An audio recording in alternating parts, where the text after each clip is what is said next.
Hello, Nikki. Hi, Carolina. Hi, everyone who's watching us or listening. I am very excited to bring this conversation to my friends and my audience. And with me is Nikki Starcat Shields, who's an author, a book coach, and I love that book midwife. That's so wonderful. And Nikki has a new book. It's if you're watching, you can see it behind the elements of creativity with the beautiful purple cuts and different directions. Gorgeous. Yeah.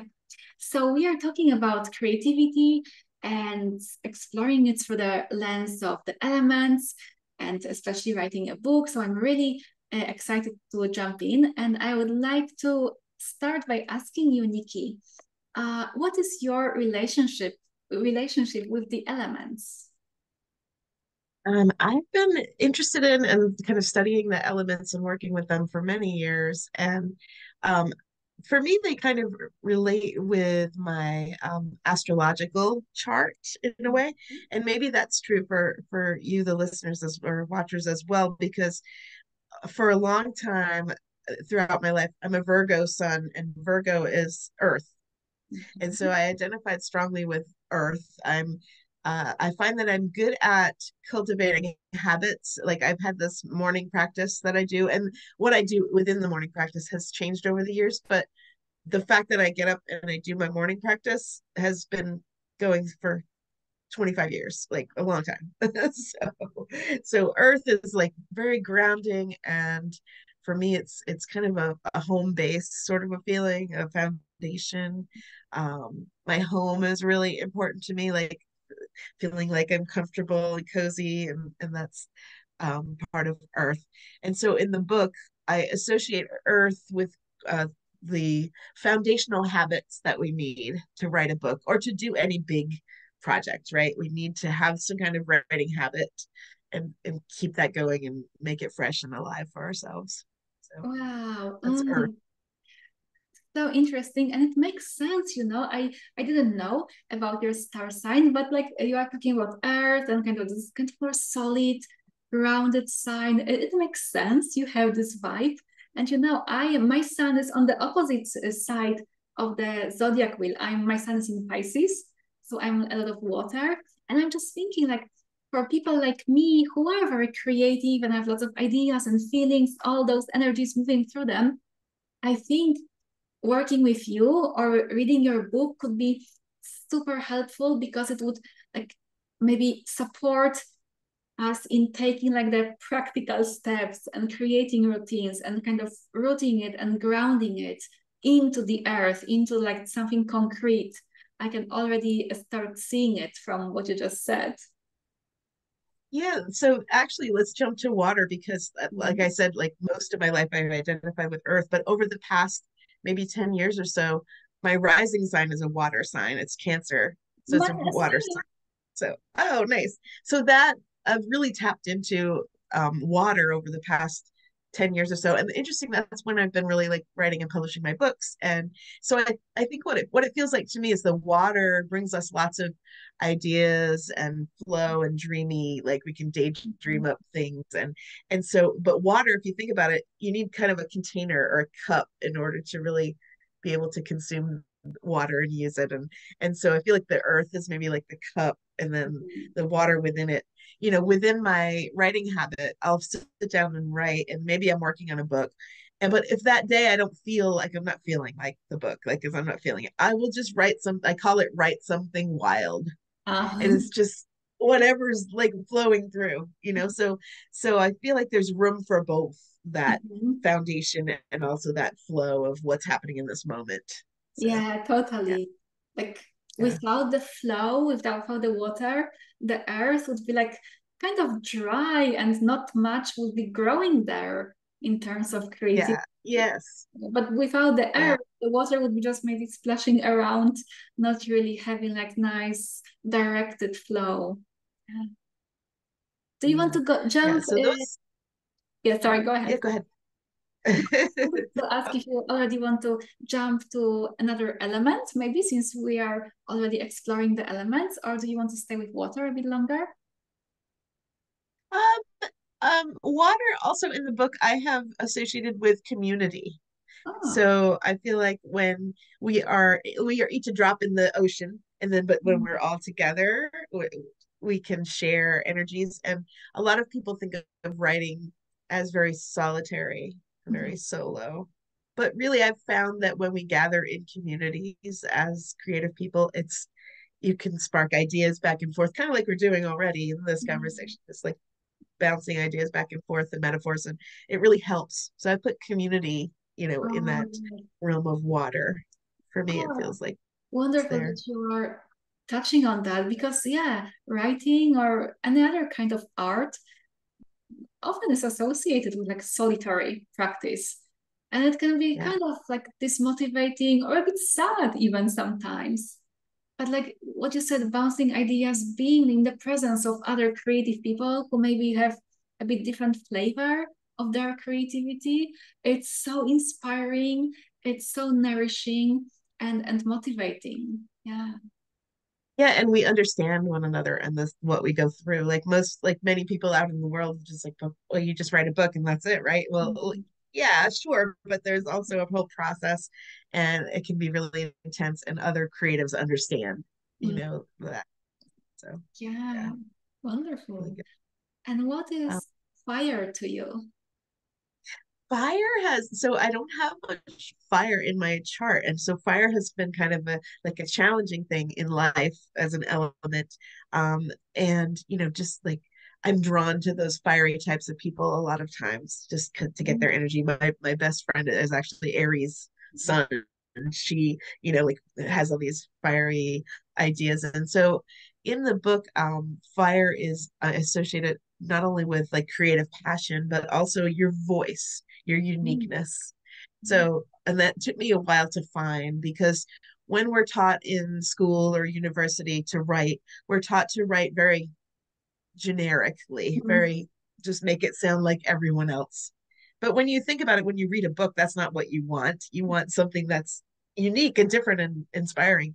And so fire is can be associated with finding your spark and your voice and how you want to present it in the world. Mm. And that can mean breaking some rules. So fire is a rule breaker. I mean, we can we can swear in our books. We can, we can use language that's kind of new to us or make up metaphors. And we Mm. have to balance that with, making it readable so people will know what Mm. we're talking about, but also making it flavorful. I think of fires like the spice, like adding Mhm. the spice to a dish. So it's really got that Mhm. flavor to Yeah. it. Yeah. You said something interesting that like the fire is one of the elements that you don't have that much in your system, so you're drawn to it. So I'm wondering if Yeah. having a conscious relationship with the elements and with fire helps you like kind of cultivate it inside of you.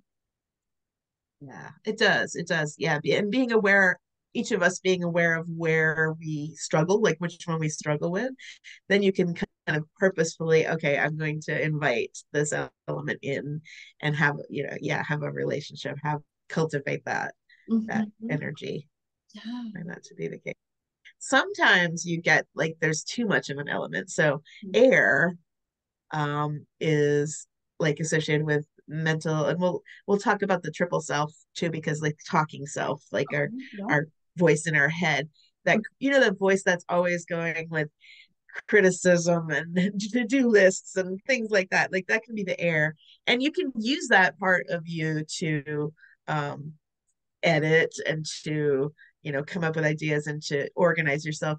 But I find that's not the part of my brain that I want to let do the main part of the writing, because when we try to write and edit at the same time, Mm. it slows us down, and it sort of impedes that creative flow. So I find that I have to have a really conscious relationship with air. Okay, air, you belong here. And then, okay, now I'm going to go into my watery mode over here and really write and create. And so there's interesting. dance with air, and I have a lot of that in my chart, a lot of Libra, which is air, like Libra moon, but also a bunch of other planets. So it's the first part of my life. I feel like it kept me in some ways from being brave enough to find my own writer's voice, because it was that Mhm. critical, oh, this isn't good enough, oh, you need to work on it more, oh, that Yeah, that I'm Curtis. sure that a lot of people who are listening can relate to that.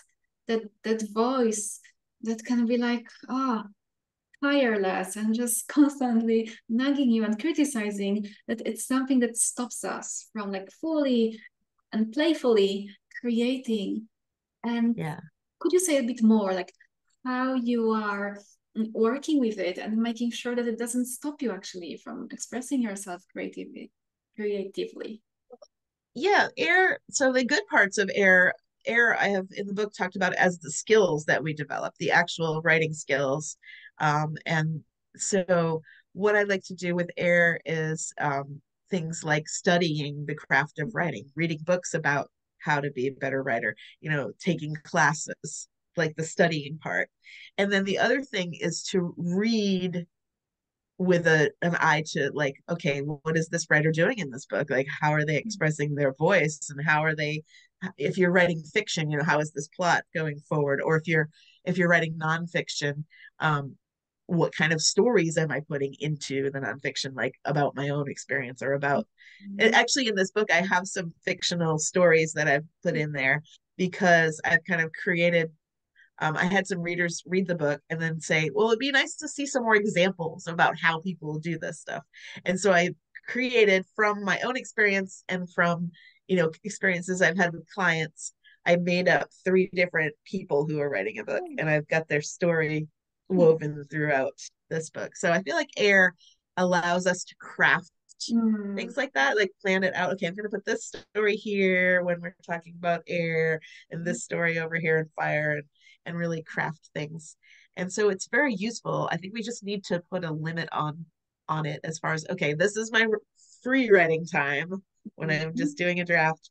Air can go sit in the back seat for a little while, and we'll let water flow forth and kind of come up with the creative part Wonderful. of things. Yeah, that's And great. then when it's time to edit, air is great at editing. So when it's time to edit your work, bring it back in. It's like, okay, how is this going? How do I want to put this? Yeah. Mm-hmm. Nice. Yeah. So it's like that is like positive or constructive, we can call criticism in the editing, but not during the time when you are just inviting the ideas and want to explore like yourself and your feelings. Then like the air can really damage your creative process. But at the end, like it has its place. Not only at the end, but like with the editing, like the dash of criticism in a positive sense can be useful. I can hear.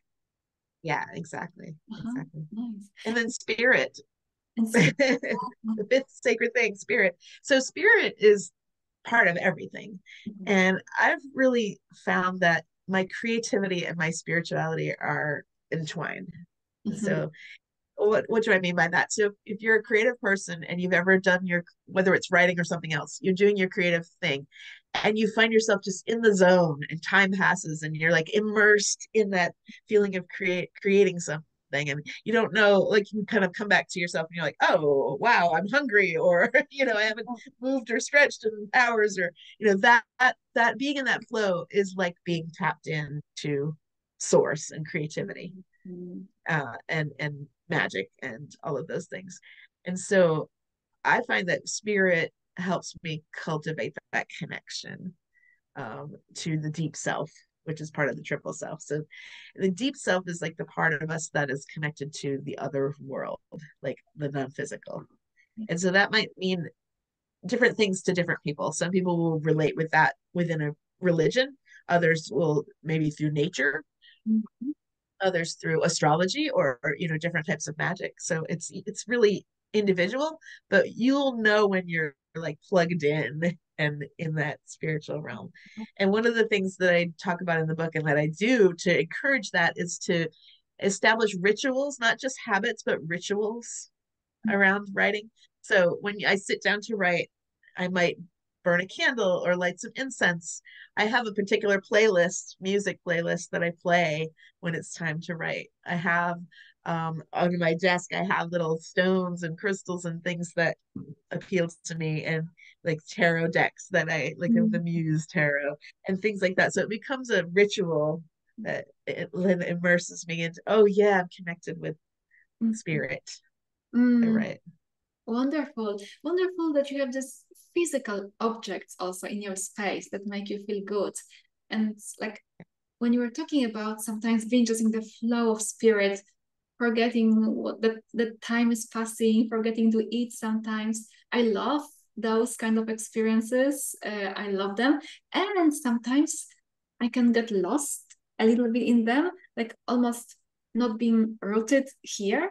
So what you said, like having your crystals and your like physical objects also, like that the space is nice, it can probably keep us grounded, connected. So we are here on earth and also connected to the spirit and not leaving like our bodies and then maybe having difficulty coming back, but it's both rooted and connected.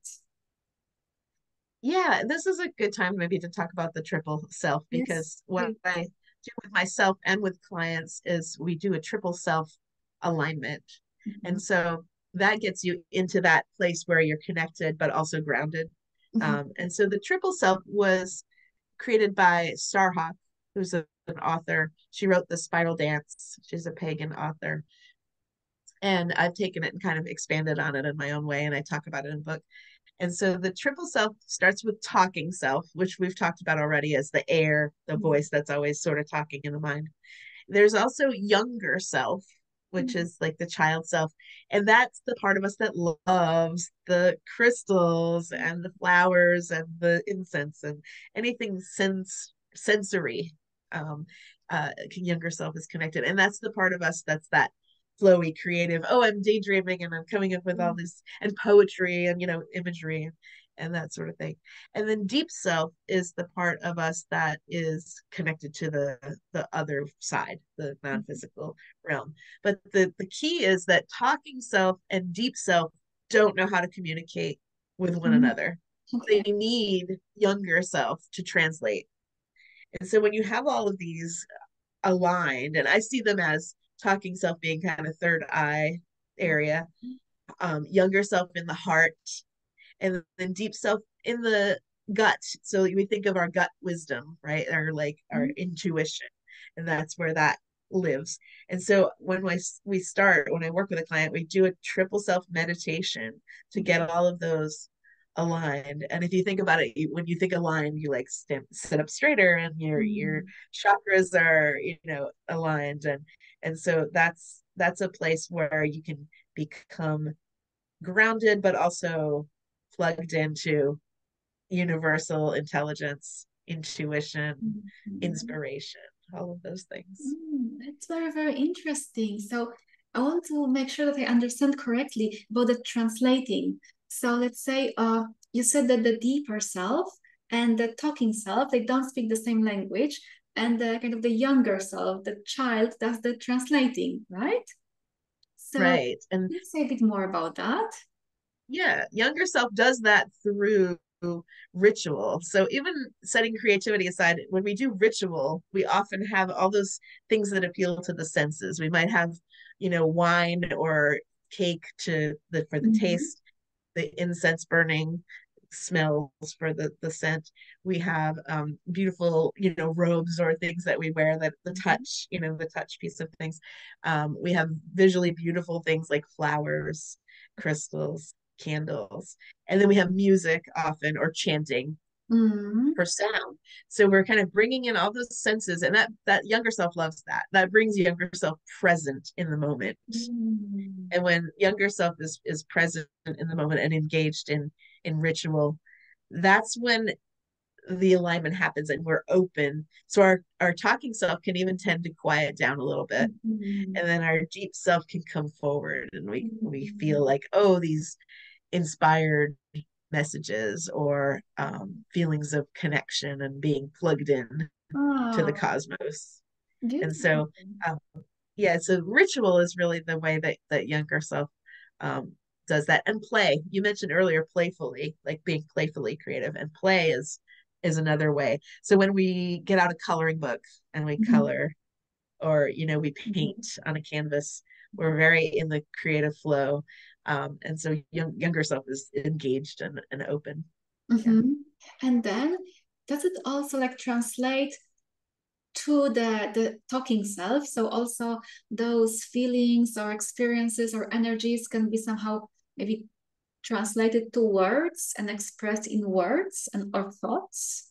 Yeah, yeah, because we get symbol a lot of times symbolism. It's like dreams, you get a dream and you have this symbol with that's really vivid, like a huge 10-foot snake is in your dream, and you're like, wow, what does that mean? And if you're open and you let it, like just marinate, like it will come up like, oh, I wonder if that's the goddess and the Mhm, connection to the yeah. goddess energy. You kind of your mind gets inspired by the Mhm. by that. I love Yeah. this concept about the triple self. Very, very useful. Yeah. Thank you for sharing that. You're welcome. Oh, so you are a writing coach, so you support others and you Mhm. also write by yourself. So Mhm. could you tell me a bit, maybe I'd love to hear a bit of your story about becoming an author and how you came to supporting others in their writing. Sure. So I wanted to be a writer when I was a little girl.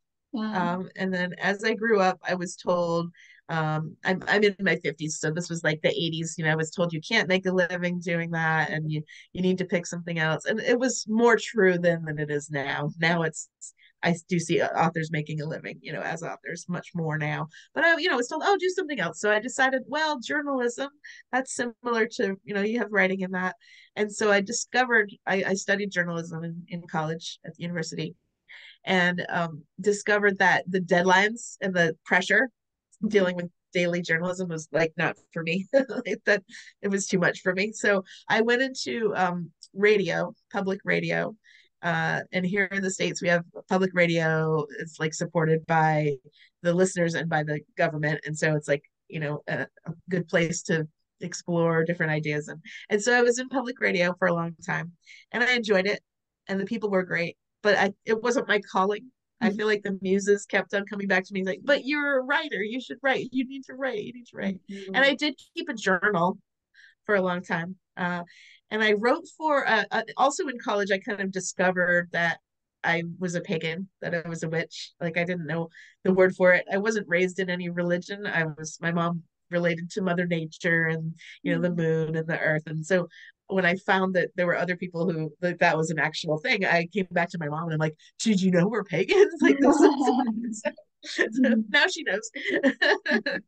But so discovered that. So I wrote for a newsletter here in Maine, a local newsletter, um, for a pagan newsletter. And so I wrote I would write an article for the fall equinox and for Samhain and for winter solstice. And it was, at the time when they were mailed out in the snail mail, it was before, Yeah. before internet newsletters. So I wrote that and I kept doing that for like 10 years. So then around 2012, um, I had like, oh, I need to explore this writing thing and be an author.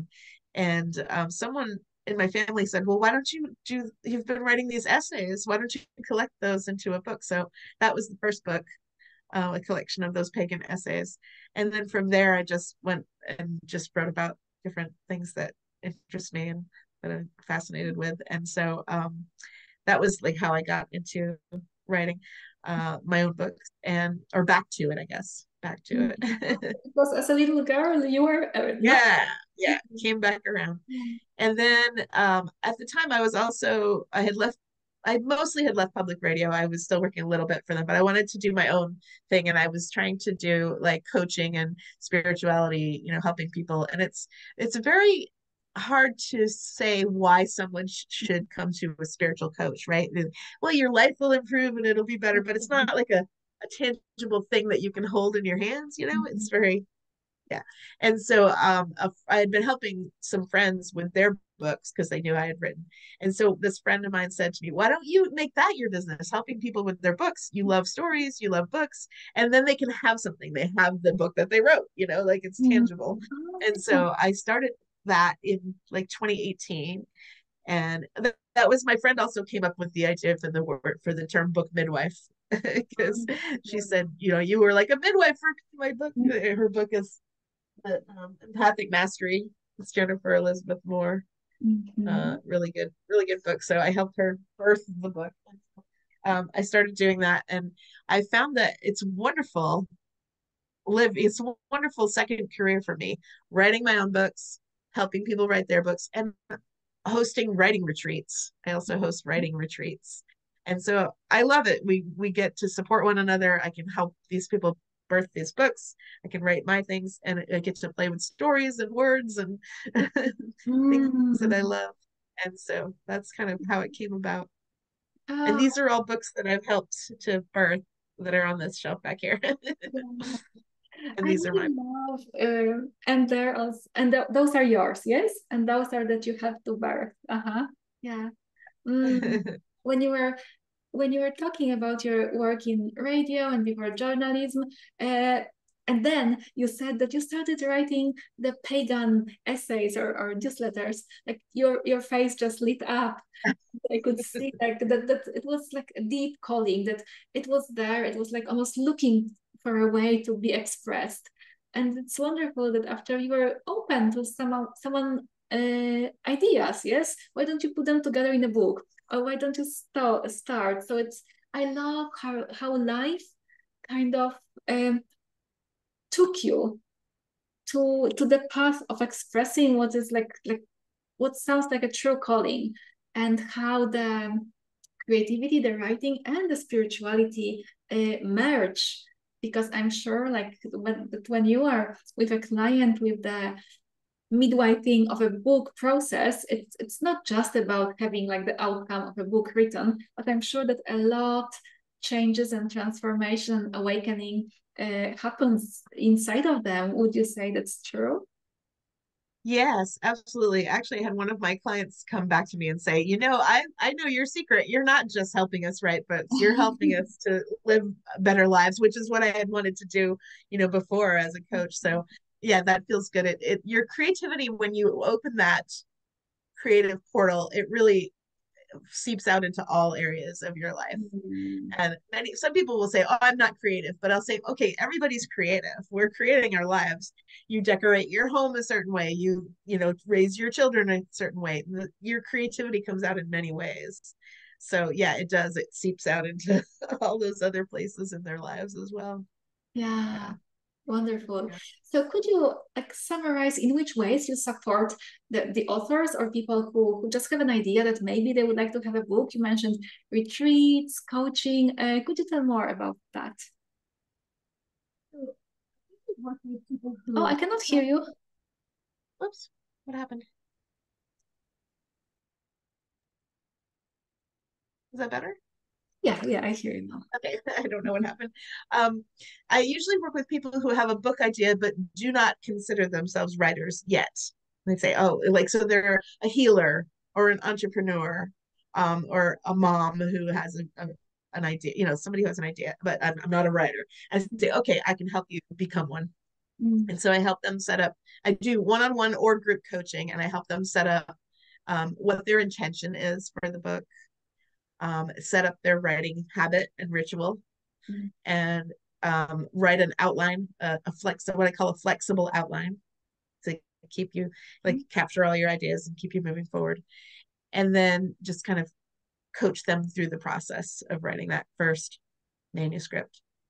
So And this I is also do, one-on-one work. yeah, This it is can one. be one-on-one or group. Even in my group programs, I do have one-on-one meetups with people. So yeah, we work really, it's customized. But I like doing groups because we, again, like, we can inspire one another, and the clients all tend to cheer each other on, and we can share pieces of writing and that sort of thing. So that's valuable. And then I also have retreats. So far I have one annual in-person retreat here in Maine in the US, and that's in the summer, and it's a week, and it's, oh, that's, I just love it. It's right by the ocean. We have a beautiful spot to go to, and so I have people who come to that. But then I also, because of when had the pandemic, we couldn't do in person. I started these virtual retreats over Zoom, that I do 4 times a year. And so I have those. And if you're a client in my group program or working with me, you have a seat at the virtual retreat. You can come to that, or people can just come to the retreat. So those are really cool. Um, I also do the parallel play dates, which is a weekly co-working session, Oh. 2 hours on Zoom. We come together and we bring whatever we're working on. And it doesn't even have to be writing. Some people have done knitting or cooking or, other things. And so at the beginning, we say what we're going to be playing with that day. And I guide them through a guided meditation. And Mm. we do a little writing prompt related to the meditation. And then we have time to share, what happened for each of us. And then we take the time to do whatever thing that we're working on. And then we kind of come back at the end. We keep the chat function going in the Zoom too, so that we can say, oh, I'm stuck on this, or oh, I found this neat thing, or whatever. And then at the end, we come back on camera and say how it went. Mm-hmm. And so those are really fun. I've been doing those for 3 years now. And Mm. Yeah, when I'm hearing you talking about the retreats and the coaching and this parallel co-working sessions, I get a feeling that the process of writing or creating something else is very like kind of pleasurable with you. That it's yes, that there is this element of like feeling taken care of and inspired and supported, and that it's supposed to be like pleasurable also. yeah, definitely. Yes. Wonderful. So your newest book, it's could you tell to the listeners or those who are watching who is this book for and where they can get it? Yeah, so it's for you if you've ever had a book idea that you would like to do, but it's just sort of in the back of your mind percolating and you haven't done it yet, or maybe you've tried and gotten stuck. So this is for you, and it does go through the elements like we talked about today, and takes you on a journey. So we start in Earth and we go through this journey of the elements. And as I mentioned it, there are stories in there to inspire you. There are questions and things you can answer in your own journal to get you moving through. Although you can also just read it through as a book, or you can do the exercises. Either way will help you. And so it's a marriage, as you said, of like the creative and the spiritual. And so I love to share it with anyone who's inspired by the elements and magic, um, the moon and the ocean and all of the things, and who loves to create, or who wants to create, but maybe it can Yeah. help you get unstuck. Mm-hmm. And I have a page. It's available on Amazon everywhere around the world, but I have a page on my website where I have the links. So it's nikkistarcatshields.com/elements book. Mm-hmm. And so you can go And this there, link will or be you in can the just, description also. I will put all those yeah. links. Or you can just look on Amazon, look for The Elements of Creativity by Nikki Starcat Shields, and you should be able to find it there. Is I have the ebook and the paperback both available at this point. I have the ebook and I'm really looking forward to diving into it. I haven't started yet, but it's very nice to know that it's waiting for me. Awesome. Thank Okay. you so much for having me Yeah, interviewing. such a pleasure. Is there anything else that you'd like to share with the listeners about creative process, writing, spirituality, or anything else? My favorite writing tip of all, and we've kind of alluded to it a little bit in the interview, is don't try to write and edit at the same time. Uh-huh. Keep them separate. Yeah. And my favorite way to do that is when you do write, set a timer, maybe for 15 minutes, and tell yourself until this timer goes off, I'm just writing. No editing, I'm just writing, and just write as freely as you can. I love it. Like my kind of inner child is really liking this tip. It's like, yay, hooray. Yeah, yeah. Write something wild. Right. Thank you so much, Nikki. It was such a pleasure, and I will put all the links and how to connect with you in the description. So if someone who's watching or listening wants to connect, do it, and I'm sure Nikki will be happy to connect. Thank you so Yeah, so much. thank you.